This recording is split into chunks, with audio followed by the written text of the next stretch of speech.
The true story of the three little pigs, as told to John Sakisa by A. Wolfe, illustrated by Lane Smith and read by Miss Harper.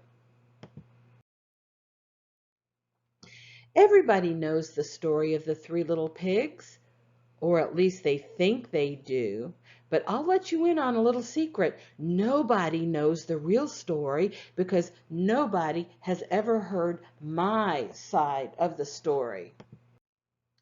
I am the wolf, Alexander T. Wolf. You can call me Al. I don't know how this whole big bad wolf thing got started, but it's all wrong. Maybe it's because of our diet. Hey, it's not my fault. Wolves eat cute little animals like bunnies and sheep and pigs. That's just the way we are. If cheeseburgers were cute, folks would probably think you were big and bad too. But like I was saying, the whole big bad wolf thing is all wrong. The real story is about a sneeze and a cup of sugar. This is the real story. Way back in once upon a time, I was making a birthday cake for my dear old granny. I had a terrible sneezing cold and I ran out of sugar. So I walked down the street to ask my neighbor for a cup of sugar. Now this neighbor was a pig and he wasn't too bright either. He had built his whole house out of straw. Can you believe it? I mean, who in his right mind would build a house of straw? So of course, the minute I knocked on the door, it fell right in. I didn't want to just walk into someone else's house, so I called, little pig, are you in? No answer. I was just about to go home without the cup of sugar for my dear old granny's birthday cake. That's when my nose started to itch. I felt the sneeze coming on. Well, I huffed and I snuffed. I sneezed a great sneeze. And you know what? That whole darn straw house fell down, and right in the middle of straw, right in the middle of the pile of straw was the first little pig, dead as a doornail. He had been there the whole time. It seemed like a shame to leave a perfectly good ham dinner lying there in the straw, so I ate it up. Think of it as a cheeseburger, just lying there.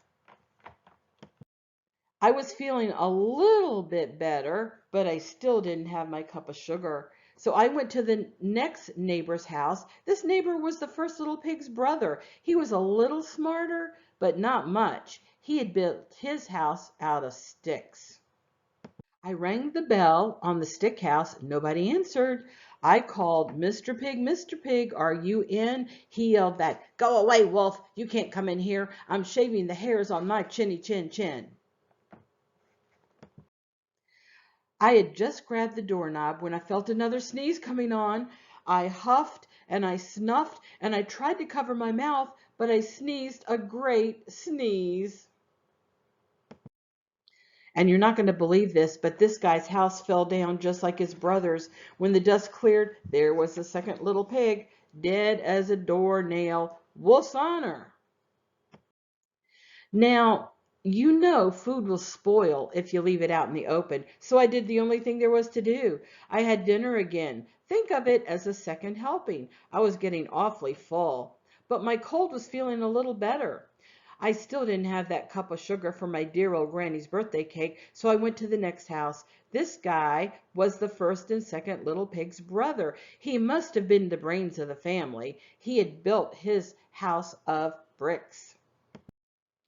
I knocked on the brick house. No answer. I called, Mr. Pig, are you in? And you know what that rude little porker answered? Get out of here, Wolf. Don't bother me again. Talk about impolite. He probably had a whole sack full of sugar, and he wouldn't even give me one little cup for my dear sweet old granny's birthday cake. What a pig! I was just about to go home and maybe make a nice birthday card instead of a cake when I felt my cold coming on. I huffed and I huffed, and I sneezed once again. Then the third little pig yelled, and your old granny can sit on a pin. Now, I'm usually a pretty calm fellow, but when somebody talks about my granny like that, I go a little crazy. When the cops drove up, of course, I was trying to break down this pig's door, and the whole time I was huffing and puffing and sneezing and making a real scene. The rest, as they say, is history. The news reporters found out about the two little pigs I had for dinner. They figured a sick guy going to borrow a cup of sugar didn't sound very exciting, so they jazzed it up with all that huff and puff and blow your house down, and they made me the big bad wolf. That's it, the real story. I was framed. But maybe you could loan me a cup of sugar.